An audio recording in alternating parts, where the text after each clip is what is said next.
Hi, this is Debbie, and this is Light Up Your Worth. I'm so excited today to bring on my friend Karen Salita, and she is the author of the book 101, really, Soul Seeds for Reinventing Yourself. It's a guidebook to empower your heart and soul on a transformational journey. I'm getting caught up in that word, but she is really fascinating, Karen. She's a former competitive snowboarder who reinvented herself after injuries forced her to question her identity and her purpose in life. And she came about this by exploring the early years of midlife, and she became intrigued by the processes of personal transformation and began her next reinvention as a author. So I am really looking forward to our conversation today. Welcome, Karen. Hi, Debbie. I'm super excited too. Thank you so much for inviting me on. Yeah, I am just, I've been reading through the book and have a whole group of my copies of stuff to also reference for all of the listeners. And I'm really interested and curious to learn about how you began the journey and for this really super powerful guidebook to help, especially us women through transformation in this transition of life and reinventing ourselves. So I'd love to hear how it all began. Yeah. So, in my youth, which I'm going to consider my 20s, like so many other people, I thought I had it all figured out. I thought I knew who I was. I was going to go out there. I was going to do big things. And then suddenly my plans changed. So, like you mentioned, I was a competitive snowboarder. Um, Snowboarding had become my life, my passion. It's really who I thought I was. And it wasn't until injuries actually threatened to remove snowboarding from my life entirely that I realized that this identity that I had created for myself was not reliable in life. In fact, it wasn't even truly who I was, it was what I was doing. And I had made what I did who I was. And when circumstances changed, I suddenly realized that I didn't know who I was anymore.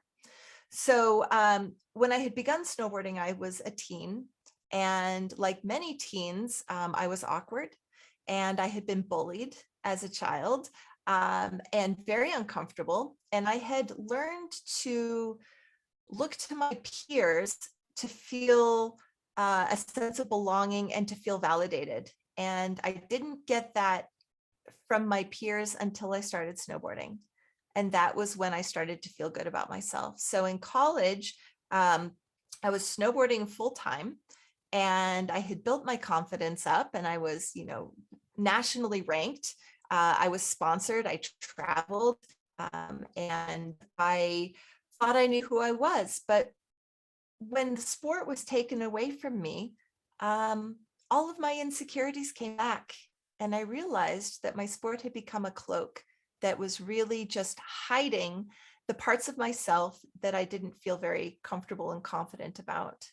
So I guess it was right around the time I was 30 was when it really became evident to me that I had been spending my entire life looking for validation from other people. And without snowboarding, I realized that I needed to start looking inside myself. So I began this journey of not just figuring out who I was, but learning to love myself regardless of who this identity was for myself. So um, through that journey, I began looking for ways that could be myself without needing to feel that other people were pleased by what I was doing or how I was showing up. I realized that I had been a people pleaser for much of my life. And really, I just needed to feel good in my own skin. So I began this journey of what I now refer to as following wiggles. Wiggles for me are clues that I get in my body that what I'm doing is lighting me up somehow. So a wiggle might be a conversation that I'm having with somebody else. It might be something I'm engaged within my work. And I started to get clues about who I was, that helped guide me toward where I wanted to be in my life. So eventually I started writing about this process of following these wiggles, and I started getting information. So I might be watching a documentary about something, and I would suddenly get information like deep down inside, I was watching a documentary about foster kids and mindfulness, and how to teach kids how to show up more powerfully in their lives when their circumstances are not great. And that made me will. Then I started volunteering foster kids, which I've been doing for a number of years. Over time, I've realized that we're continuously developing ourselves, and we're continuously reinventing how we show up in life so that we can show up in ways that feel better for ourselves.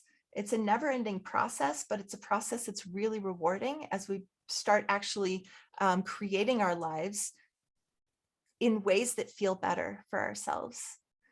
So it can be around relationships, it can be around your job or your career. It can be around your contribution to the world, how you show up to be of service to others. But we're constantly recreating who we are and how we show up. So my journey began with an injury, which forced me to look at myself and begin a journey of being in action and showing up in ways that felt better for me. And it's been a 15-year journey.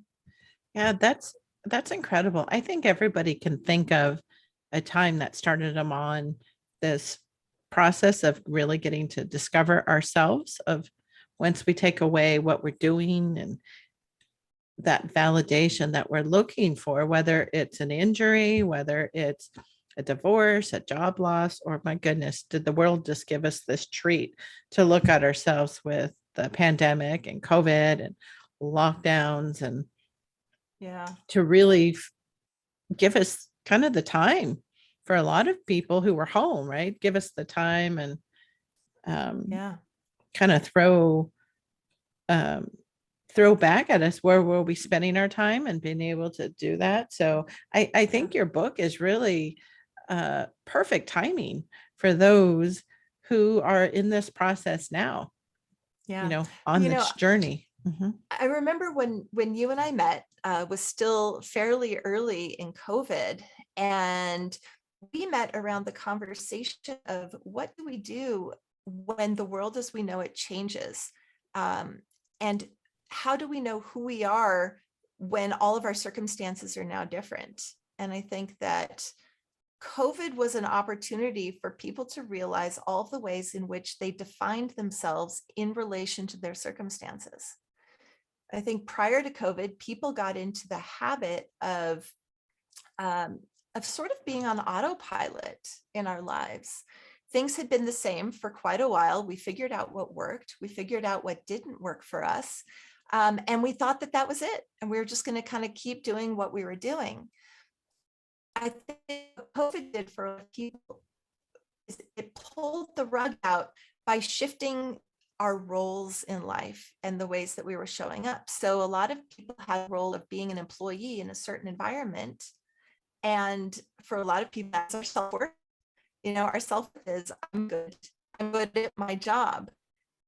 I've got this job dialed. And then all of a sudden we had to start doing our job in different ways. And it questioned our confidence. Parenting is another great one. When our circumstances change and we define our value as being a good parent or a bad parent based on how predictable our family life is. And all of a sudden, when people's family lives got turned upside down, it threatened their identity because they had always viewed themselves in relation to these standards of parenthood. But the rules of that game changed. All of a sudden, people had to go inside themselves and realize, who am I when this role is not going smoothly, when my job is not going smoothly, when you know, my ability to maintain a good household with predictability is not going smoothly. Can I still feel good about who I am in the face of uncertainty? And I think that that really caused a lot of people to question themselves, which is good.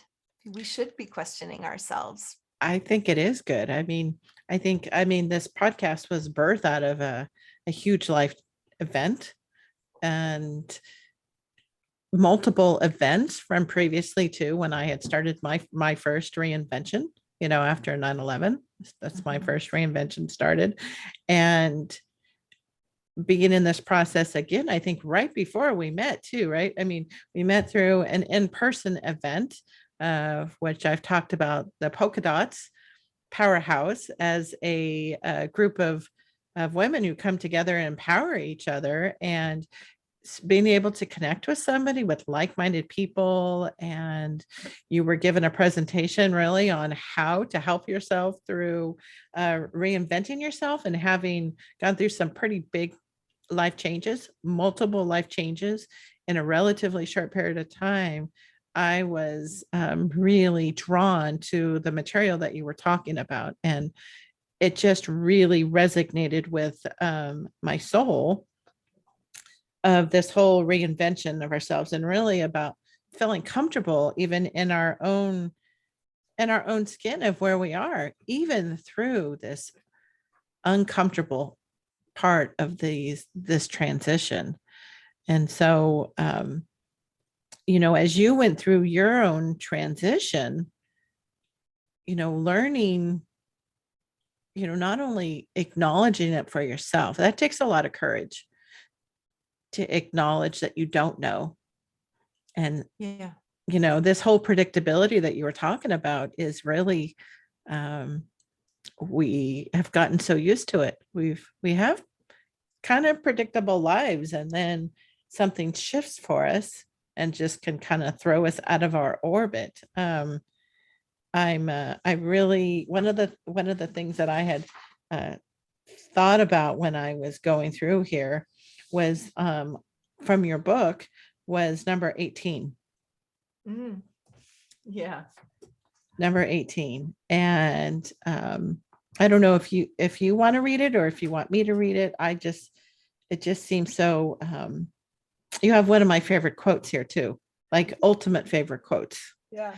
Um, It's so funny that you bring that up. You know, you had mentioned before we started recording that you might have me read one of my favorites from the book. And I was thinking, oh, that will probably be number 18. oh. Because I also love it so much. I would love to read it and share it with your listeners. Yeah, please do. So number 18, change is inevitable, not just around us, but also within us. We change ourselves to adapt to an ever-changing world, but most of the time we do it unconsciously and unintentionally. Often, we allow the dynamic environment around us to influence our thoughts, emotions, and behaviors. We become the effect of our environment, which leaves us feeling powerless. By choosing to become intentional with our personal reinvention, we take ownership of the process and we make the unconscious conscious. We empower ourselves by becoming the cause rather than the effect of our lives. I usually, in my book, I follow each little soul seed with what I consider to be like a meditation, or a mantra. It's basically your opportunity to try the idea on for size. So I try this one on for size by saying, "Oh, wondrous world filled with so many opportunities and so many challenges.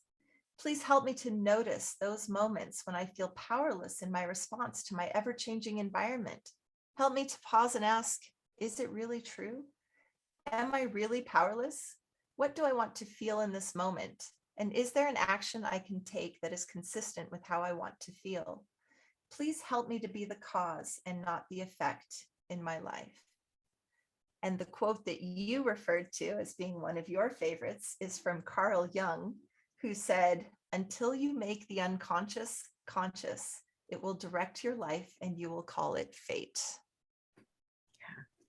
oh, when you were reading that, I got full goosebumps Mm. with the mantra, of really, instead of life happen to us, you know, to kind of taking that victim role, of instead going, no, I'm not powerless, even if we don't know what's happening, right? Like we just simply don't know, but to be intentional with it doesn't mean we're perfect, right? Could be still messy in life, but to say, oh, this is an opportunity. We may not see what an opportunity it is in the moment because we might have some pain. Well, we probably have pain because we have to get out of our comfort zone. But uh, being able to kind of switch it, with our own process. But this whole taking the unconscious and making it conscious. Yeah. Yeah. It really, what created a huge shift for me in my own personal journey was understanding how my individual situations fit into a big picture. Now, the big picture for me personally, my spiritual beliefs are that my soul predates my body, and that my soul is on a journey, and that this life is part of this grand adventure, this grand journey that my soul is on, and that this journey will continue on, in future lifetimes. Now, that's just my own personal belief. But what that does for me is that it helps me to understand that my personal development is ongoing in this life, that my entire life is a puzzle that I'm putting together.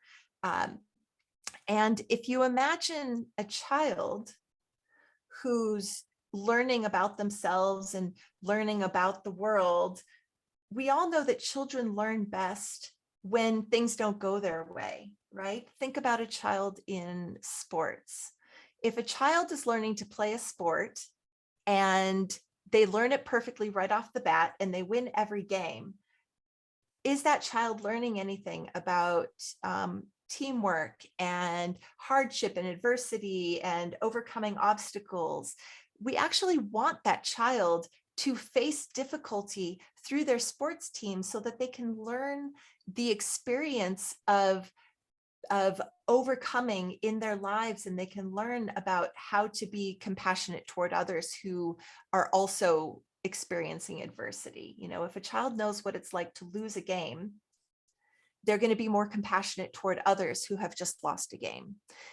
In our own lives, if we think of our own journey as we have to learn how to overcome adversity so that we can have compassion toward others who are overcoming adversity, and so we can also have compassion for ourselves in the future, then we have to have some adversity. And that adversity helps us. It is happening for us, not to us. So if we look at our lives as a series of challenges that we have to overcome, then when a challenge arrives, we don't think of ourselves as a victim. We think of it as an opportunity. Now, this soul seed that I just read about change being inevitable, that is the game. That is the sports game that we're playing, or the adventure that we're on. We learn how to play the game by overcoming the challenges of the game. And when we learn to expect it, we actually look forward to these opportunities to grow, and we can become empowered in those moments instead of feeling like we're a victim in those moments. And then we can make choices that really benefit us instead of just allowing things to unfold how they do. We can actually choose our path in life in those difficult moments. Yeah, I really agree with that, because if you don't have adversity, how will you ever learn compassion for others, or help see what something feels like? Like if it's just always rainbows, you don't know how to, yeah, in your thing about the growing, right? You won't be able to plant those abilities to love yourself. Yeah, absolutely. In my journey, I have found that originally I thought that that the bullying that I experienced as a child and my own insecurities were flaws. It was because there was something wrong with me that the other kids picked on me. And then when snowboarding came along, it built my confidence and I could just sort of pretend that all that other stuff didn't exist. In my adulthood, I am actually now grateful for the experiences of being bullied. I am grateful for the opportunity to have, first of all, known what it feels like. I'm grateful for the opportunity to have learned later on that the kids who did the bullying were actually experiencing their own tremendous difficulties through their home lives, that I learned much, much later on, that they were overcoming their own insecurities by picking on me. And now I have tremendous compassion for them, for what they must have been going through that caused them to behave the way that they did. I have tremendous compassion for all people who go through hardship today. And now I can actually connect with people in a much stronger way because I understand where they're coming from. I have empathy. We only develop Mhm. empathy by going through hardship so that we can understand what it feels like for other people. And I can't imagine having to go through my life without empathy. I think that that is part of what makes for a fulfilled life, is a sense of connection with other people. I love that. Yeah, I never had really thought about how you actually develop empathy, um, and understanding and that compassion. And I think you're able to see then, at least I'm able to see. How about yourself when you're meeting somebody who's in the trenches of it, right? They're in the middle of some big transition, and you know how strong and how much strength it takes, inner strength, to get, pick yourself back up, even if you're getting knocked down every day, or you're trying different things. And you can see and really understand what it takes on the inside to keep going and just to keep shining their light and really stepping more and more into it. I think, and we had touched on earlier too about, and that includes our flaws, like Yeah. really embracing what our flaws are about us, what makes us unique, and really kind of enhances that whole self-compassion, self-love, and stopping that comparison, which is so, you can't really love yourself if you're continually, at least I believe, if you're constantly comparing yourself and your journey, you're you're almost taking away your own self-love. Yeah. You know, I'll tell you, I noticed a huge shift for myself when I stopped showing up to parties trying to be popular. My life actually improved tremendously.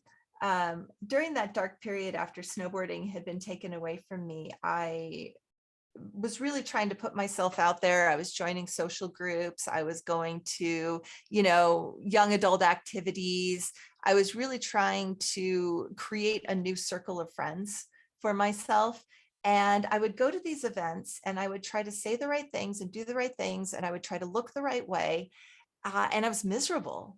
I actually hated it. And every conversation that I had was so superficial Oh, that I would leave these events just feeling completely empty. They felt like a waste of time. It felt like a chore. I wasn't enjoying myself. And it wasn't until I started allowing myself to show up at these events and actually share some of my challenges, to allow some of my insecurities to come through in conversation.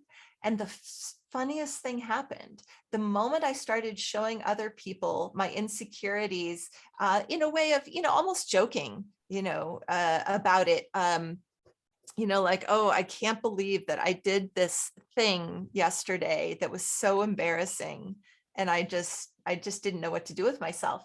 And then all of a sudden, people started seeing me showing up in as my imperfect self as permission for them to show up as their imperfect selves. And all of a sudden, I started having conversations that were more heart-centered. And I could suddenly see who they are beneath all the superficial conversation. And they saw who I was beneath the superficial conversation. And we would have a connection. And that connection was lasting over time. And I started coming home from these events feeling a sense of satisfaction, that I had gotten to know somebody on a deep level. And it was all because I stopped trying to be perfect. It was when I started embracing my flaws as permission for other people to embrace their flaws, was when life actually started to feel a lot more delicious for me. And I realized that the judgment and the expectations that I had for myself only served to separate me from everybody else. But when I gave myself permission to just accept who I was for who I was, other people started showing up in ways that that felt a lot more rewarding.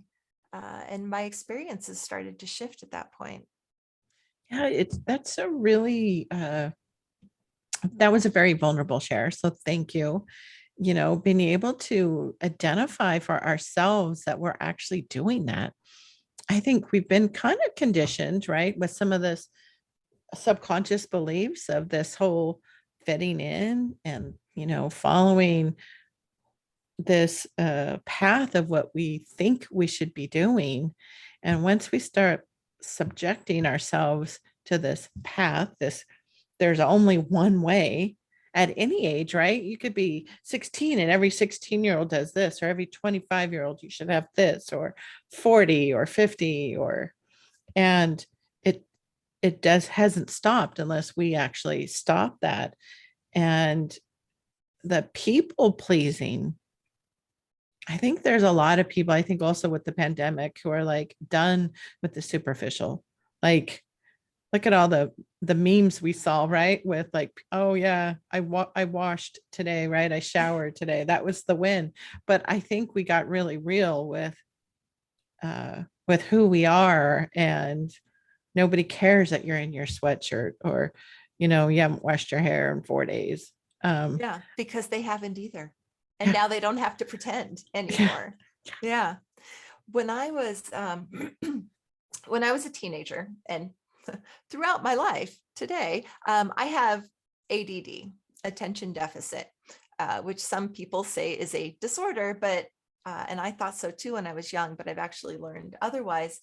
As a child, I had a really difficult time in school. And I got teased a lot because the teacher would call on me and I wasn't paying attention, or I didn't know what we were doing. I was lost, and the other kids would laugh. And I always thought that that was something that I needed to hide. Um, I've also sometimes wondered if I might even have a touch of dyslexia that may have gone undiagnosed.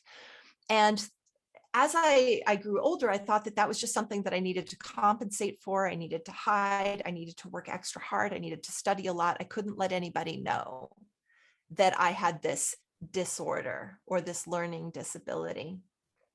And it wasn't until I became an adult that I would actually start joking about it. I'd be in a group setting and I'd be like, oh, there's my ADD. Or I'd be like, oh, shoot, there's my dyslexia. How do you spell that? And I would laugh about it. And people are like, oh my gosh, I have ADD too.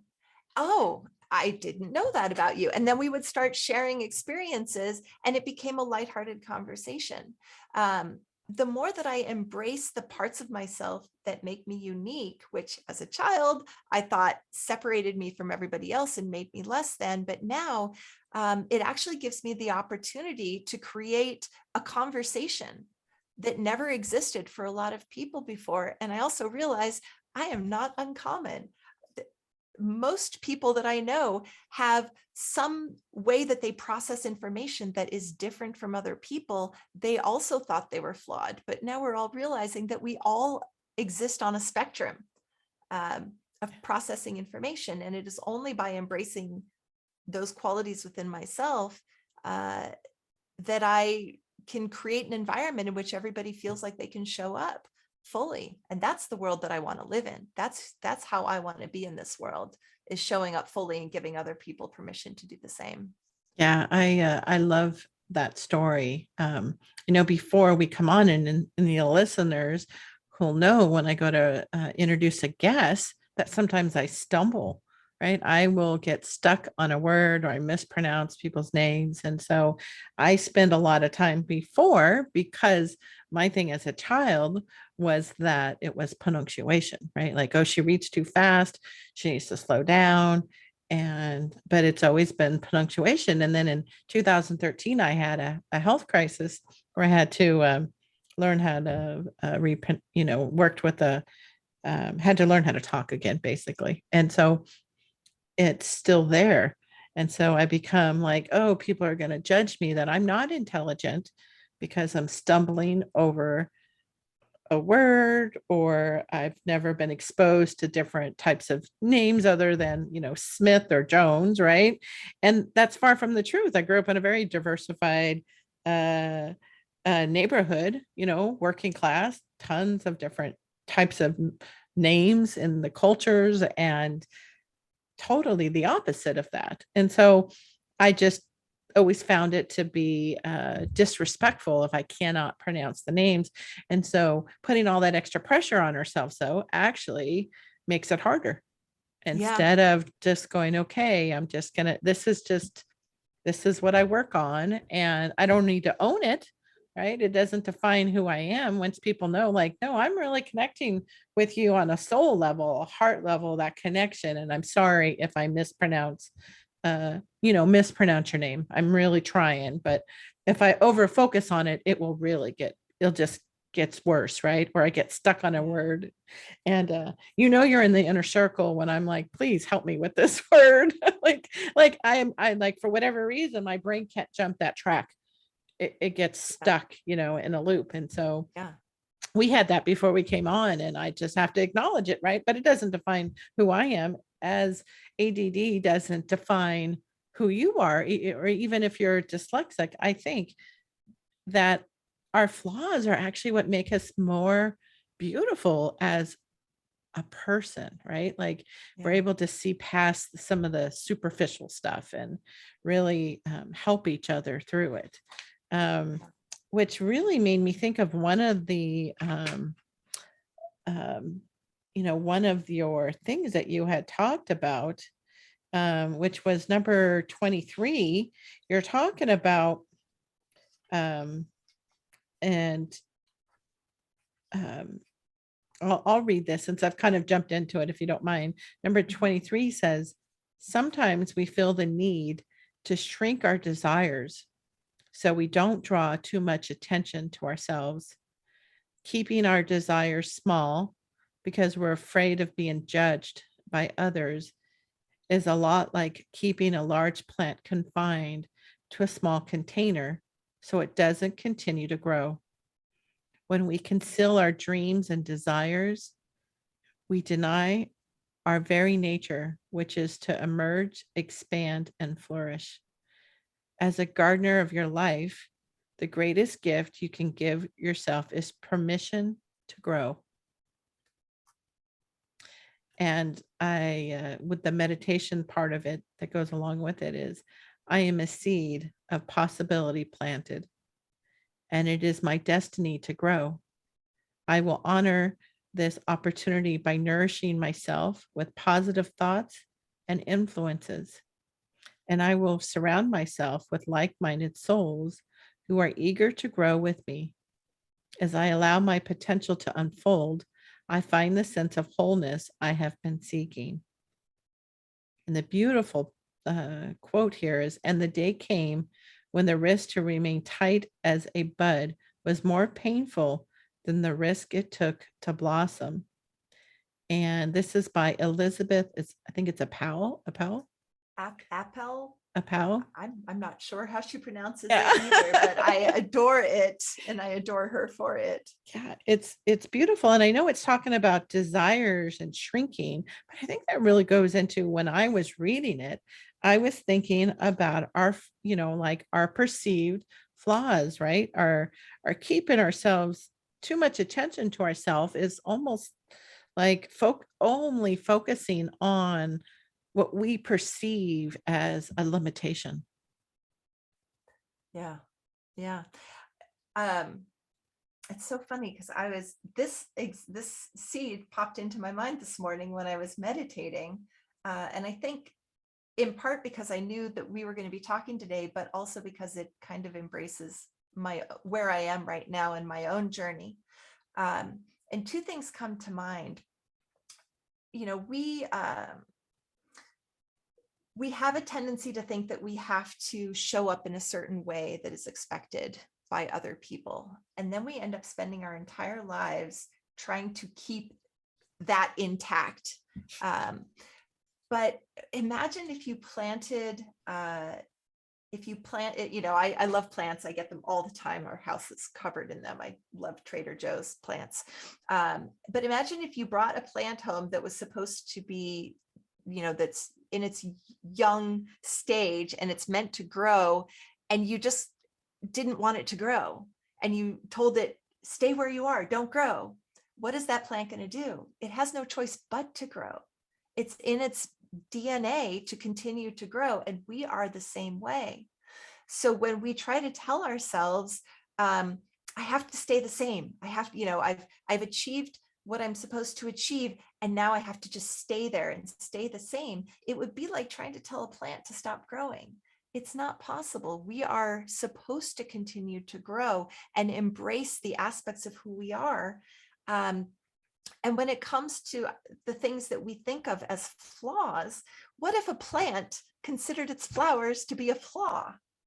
Like, right? You plant a seed and it grows leaves, and oh, it's a beautiful plant. And then all of a sudden, one day a flower pops up, and the plant's like, oh no, where did this come from? This is not part of me. This is not who I am. I am a green plant with green leaves, and all of a sudden there's a bright red flower. Well, the flower is part of who we are. It's what makes us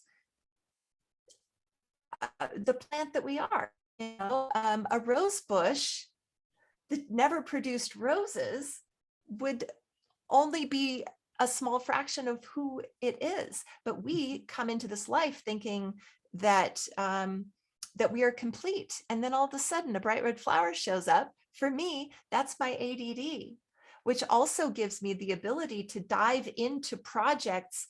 A single thing, I don't multitask very well, but because of my ADD, I have the ability to go very, very deep for quite a while in a project that has my interest. And it has allowed me to do my writing and to write this book. That is my flower. That is the flower that came up from something that I originally thought was a flaw. And every single one of us have these flowers that pop up that come out of nowhere, and we think they're a flaw, but really it's part of our beauty. It's part of what makes us unique.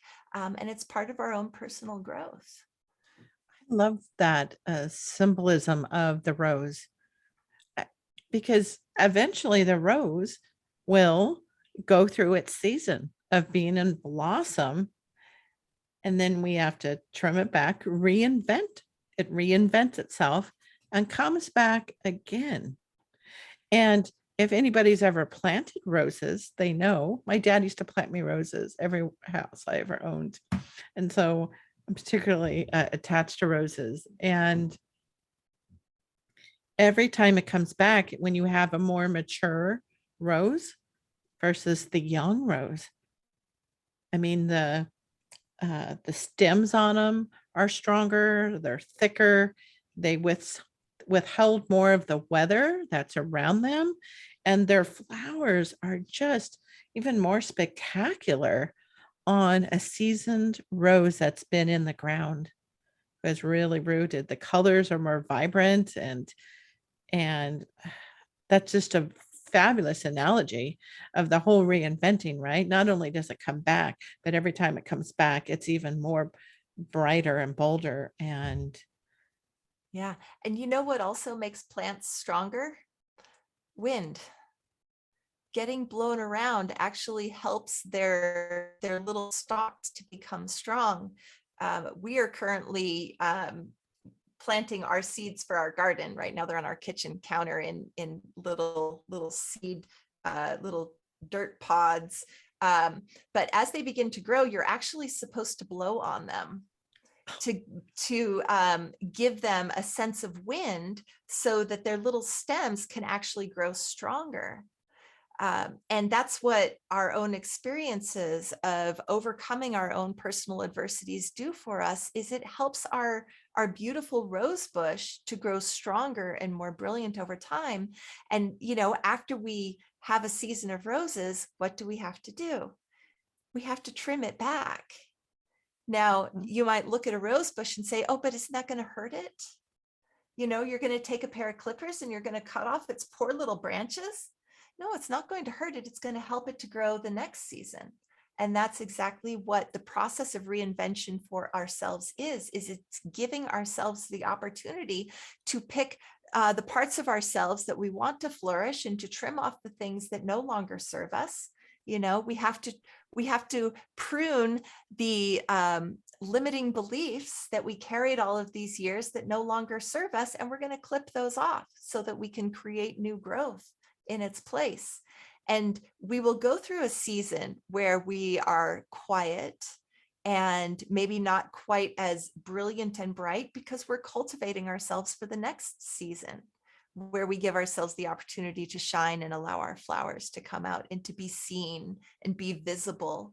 And sometimes you don't even know what the flower is going to look like. It may have this color or it may have this color, but neither color is wrong. It's all part of us.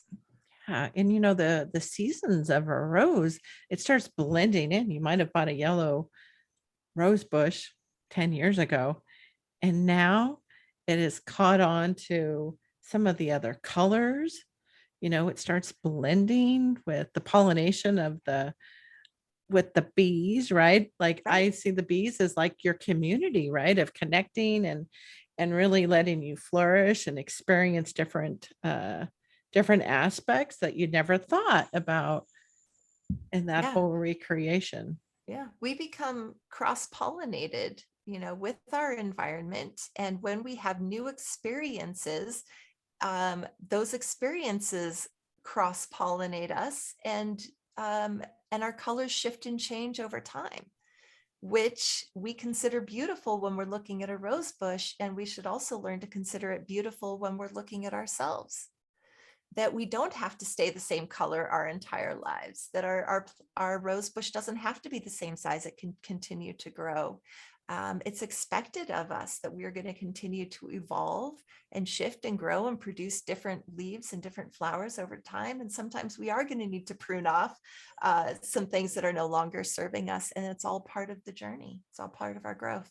Oh, it's so, I absolutely love that. And I think, a good, a good thing to do would be to even think about, what have you done new in your life, right? Maybe you're feeling still really comfortable and you can take a look at that. But what if somebody is in transition right now? Maybe they're not feeling it, right? They're like, "Rah, rah, rah." And maybe they don't feel that way every day, right? But what would be a tip, or really like a hand that you could give them, to whether it's one of the soul seeds or some of your own advice from your own experience that you would want to share with them? Oh my gosh, there's so much. I know there's 101 in the book, guys. You really need to go pick up the book. Yeah, there's so many things. One of the things that I talk about most often is comfort zone. When we, as humans, we are hardwired to seek comfort and to avoid pain. That's, kind of how our species has been able to prevail for so long. But that just, all that does is promote survival. It doesn't promote thriving. What allows us to thrive is the ability to have new experiences that allow us to show up in new ways, to find new strengths and talents that we never knew that we had. And the only way that we can find those things is by being forced out of our comfort zone. one of the stories that I like to tell is that a while back in England, somebody was conducting a study about the transportation system. But during that study, they had to actually shut down the train system for a number of days. And it completely disrupted the way that people got to work. And people had to find new ways to commute for that period of time that they had never considered before. And the surprising thing is that when the train system was back up and running again, the folks who were conducting this study found out that only a certain percentage of people went back to riding the train, because a certain percentage of people found other ways to commute and get to work that actually worked better for them, that they actually liked better. They never would have found those other ways to show up in their lives if it hadn't been for this disruption. Now, disruption is always uncomfortable because it's unfamiliar and we don't know how to navigate it.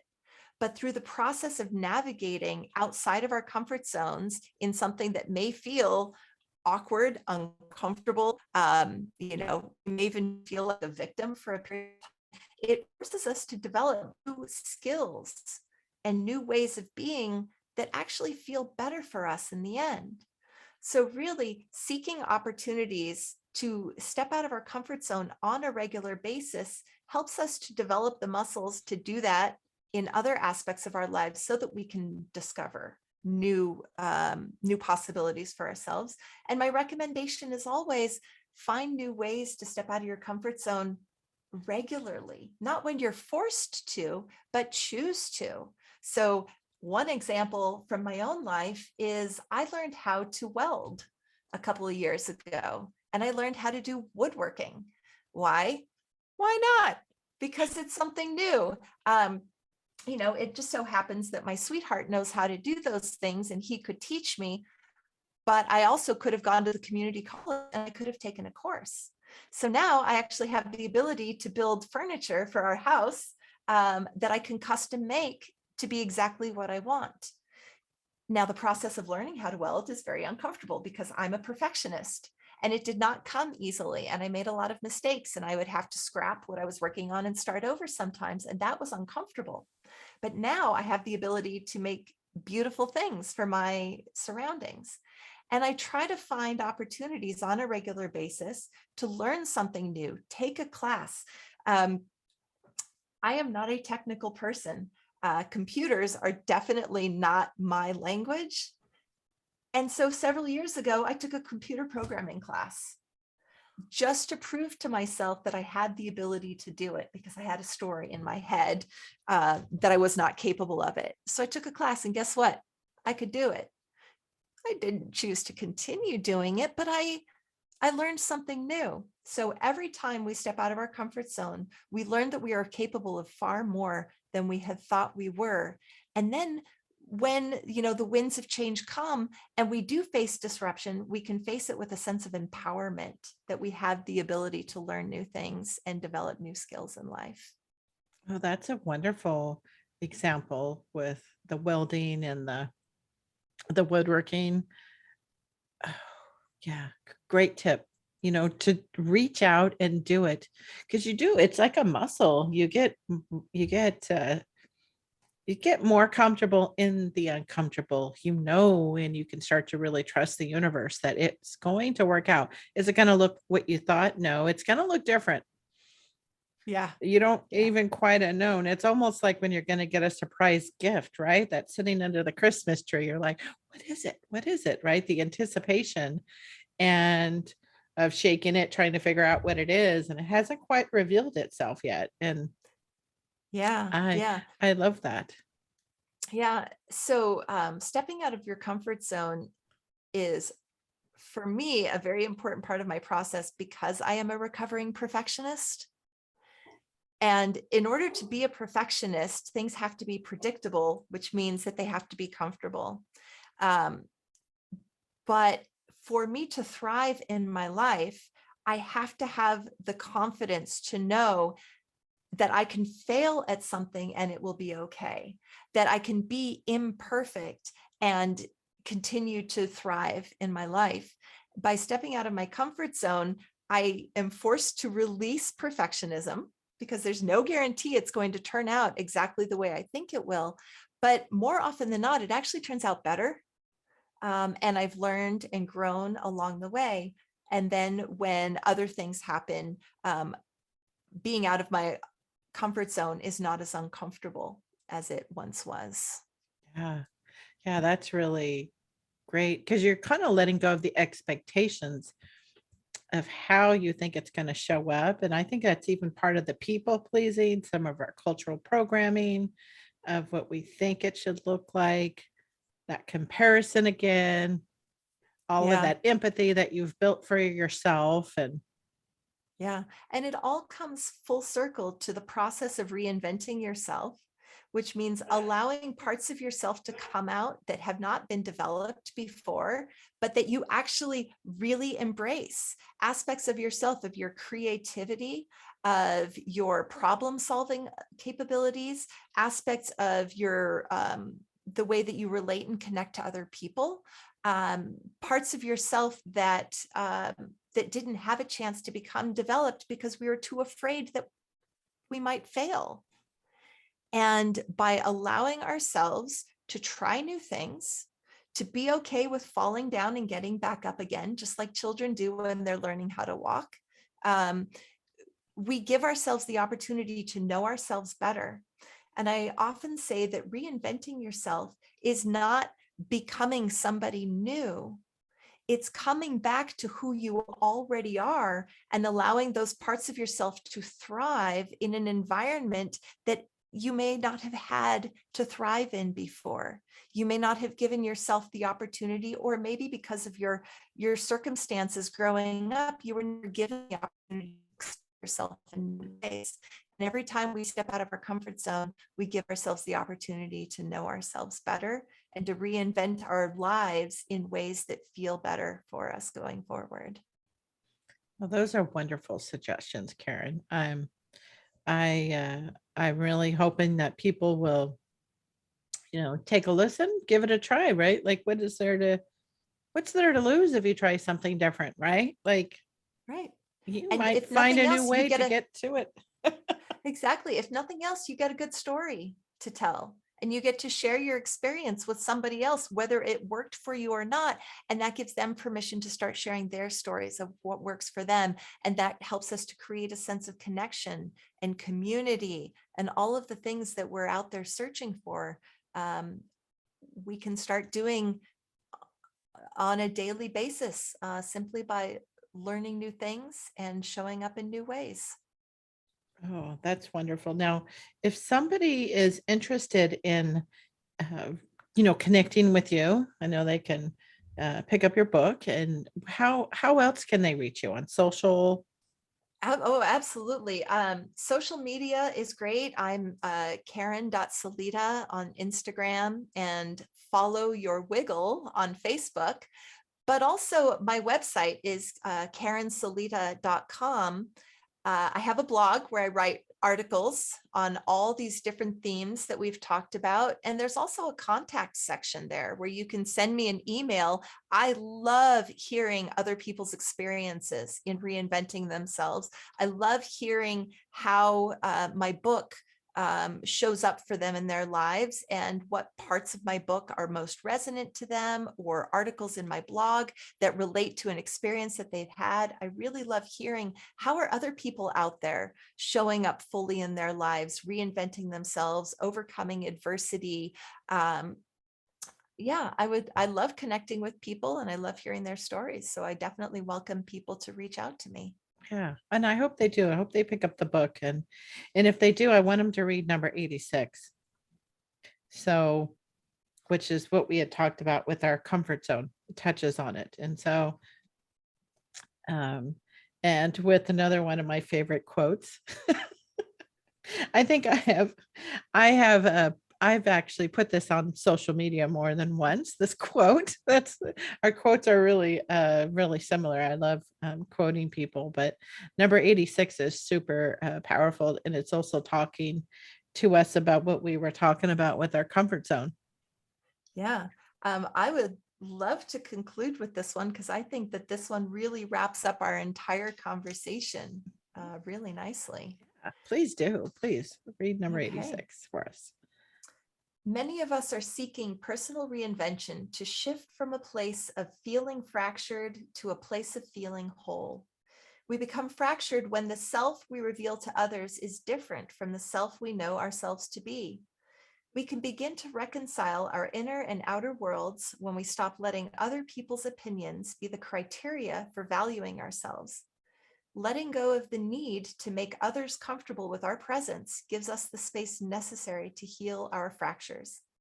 By celebrating our own uniqueness and allowing our hidden selves to be seen, we create the path to wholeness. And the meditation for that is, I realize that I have been looking at myself through other people's eyes, working hard to meet their expectations. I now know that I have far more to offer than the limited roles they've assigned me. I no longer feel obligated to show up in ways they find pleasing. Instead, I will show up as myself and I will let them get to know the true essence of who I am. And the quote from Glennon Doyle that we both love is, your job throughout your life is to disappoint as many people as it takes to avoid disappointing yourself. Yeah. What a great way to wrap it up. Thank you, Karen. Thank you for writing the book. Thank you for having the courage to be vulnerable with yourself and start on this journey and offer inspiration for those who are reinventing themselves and finding their own love and self-compassion. Well, and thank you, Debbie, for not only inviting me to be part of your podcast, but for having the podcast in the first place, for showing up and sharing your own experiences and inviting people to learn from your own experiences and your guests. I have really enjoyed those conversations. Yeah, I just love everybody who comes on. I mean, thank you so much. Thank you.